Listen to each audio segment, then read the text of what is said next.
आज मैं आप लोगों को महाभारत की एक ऐसी कहानी सुनाऊंगी जिसे सुनकर आप लोगों का रोम रोम सिहर उठेगा। इस पूरी कहानी को जानने के लिए वीडियो में अंत तक जरूर बने रहिएगा। तो आइए जानते हैं इस कहानी को। युधिष्ठिर जुए में अपना सर्वस्व हार गए थे। छल पूर्वक शकुनी ने उनका समस्त वैभव जीत लिया था। अपने भाइयों को, अपने को और रानी द्रौपदी को भी बारी बारी से युधिष्ठिर ने दांव पर रखा। जुआरी की दुराशा उसे बुरी तरह ठगती रहती है। कदाचित अब की बार सफलता मिले, किंतु युधिष्ठिर प्रत्येक दांव हारते गए। जब वे द्रौपदी को भी हार गए, तब दुर्योधन ने अपने छोटे भाई दुशासन के द्वारा द्रौपदी को उस भरी सभा में पकड़ मंगवाया। दुरात्मा दुशासन पांचाली के केश पकड़कर घसीटता हुआ उन्हें सभा में ले आया। द्रौपदी रजस्वला थी और एक ही वस्त्र पहने थी। विपत्ति यहीं समाप्त नहीं हुई। दुर्योधन ने अपनी जांघ खोलकर दिखाते हुए कहा, दुशासन, इस कौरवों की दासी को नंगा करके यहाँ बैठा दो। सभा भरी थी।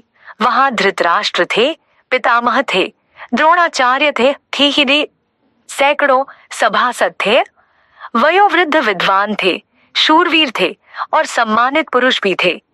ऐसे लोगों के मध्य पांडवों की वह महारानी, जिसके केश राजसूय के अवभूत स्नान के समय सिंचित हुए थे, जो कुछ सप्ताह पूर्व ही चक्रवर्ती सम्राट के साथ साम्राज्य के रूप में समस्त नरेशों द्वारा वंदित हुई थी, रजस्वला होने की स्थिति में केश पकड़कर घसीट लाई गई और अब उसे नग्न करने का आदेश दिया जा रहा है। होने को वहां विदुर भी थे, किंतु उनकी बात कौन सुनता। द्रौपदी ने अनेक बार पूछा। युधिष्ठिर जब अपने आप को हार चुके थे, तब उन्होंने मुझे दांव पर लगाया था। अतः धर्मत मैं हारी गई या नहीं? किंतु भीष्म जैसे धर्मजों ने भी कोई निश्चित उत्तर नहीं दिया।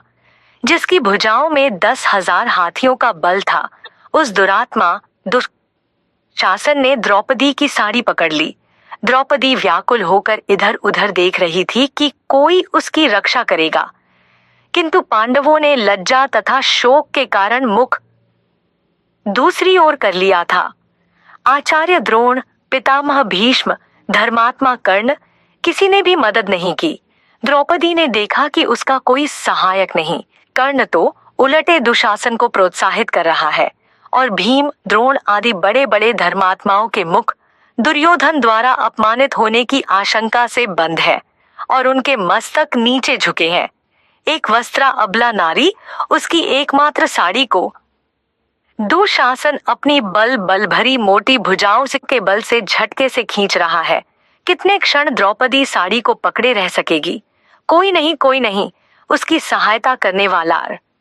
उसके नेत्रों से झड़ी लग गई। दोनों हाथ साड़ी छोड़कर ऊपर उठ गए। वह भूल गई राजसभा, भूल गई साड़ी, भूल गई शरीर। वह कातर स्वर में पुकार उठी, श्री कृष्ण, द्वारकानाथ, गोपीजन प्रिय जगन्नाथ, इन दुष्ट कौरवों के सागर में मैं डूब रही हूँ, दयामय मेरा उद्धार करो। द्रौपदी पुकारने लगी। पुकारती रही उस आर्तिनाशन असहाय के सहायक करुणार्णव को। उसे पता नहीं था कि क्या हुआ या हो रहा है। सभा में कोलाहल होने लगा। लोग आश्चर्यचकित रह गए। दुशासन पूरी शक्ति से द्रौपदी की साड़ी खींच रहा था। वह हाँफने लगा था। थक गई थीं 10 सहस्त्र हाथियों का बल रखने वाली उसकी भुजाएं। द्रौपदी की साड़ी से रंग बिरंगे वस्त्रों का अंबार निकलता जा रहा था।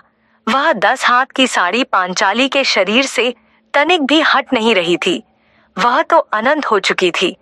दयामय द्वारकानाथ रजस्वला नारी के उस अपवित्र वस्त्र में ही प्रविष्ट हो गए थे। आज उन्होंने वस्त्रावतार धारण कर लिया था और अब उनके अनंता का ओर छोर कोई कैसे पा सकता था।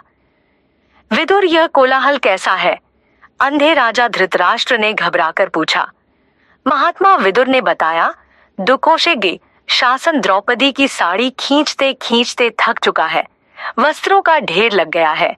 आश्चर्यचकित सभासदों का यह कोलाहल है। साथ ही आपकी यज्ञशाल में श्रृंगाल घुस आए हैं और रो रहे हैं। दूसरे भी बहुत से अपशकुन हो रहे हैं। द्रौपदी सर्वेश्वर श्री कृष्ण को पुकारने में तन्मय हो रही है।